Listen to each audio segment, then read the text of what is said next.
Good afternoon, class. I know I haven't done a video for a few days now.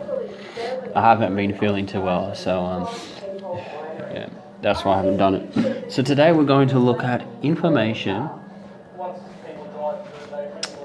versus data. What is the difference between data and information?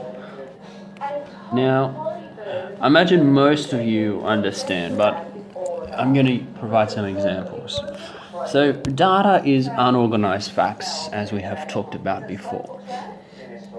The difference between information and data is simply that data has been processed.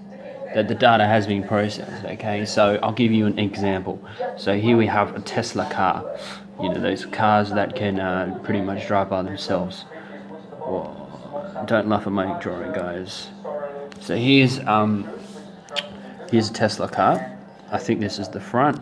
And so the car is gathering heaps of data, where it is in relation to other cars or into people. Is there a person nearby? All this data is being gathered by the car. And then it decides, upon processing that data, what should happen. So should it turn left, go left, or should it slow down because another car's it's about to hit another car? All these sort of things it's turning all this data around it into information. That is what data is, and that is what information is.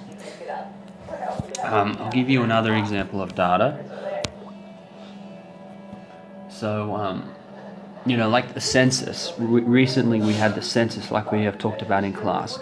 And so the government will find out all the data on all households as much as possible anyway. So age of people. Now, if you looked at the questions, I don't know if you looked at the questions, you looked at healthcare, which was interesting. And so they'll collect all that data and turn it into information. So depending on the suburb, so they might say 10% more people need to go to the hospital. Those sort of things. And so then they can plan better. Okay, so data is simply unorganized facts. It hasn't been processed and it needs to be organized or manipulated so that something can be done with that data. That is all data is. Or I hope I've explained to you what data is. I'm planning to do a video every single day. All the best with your studies.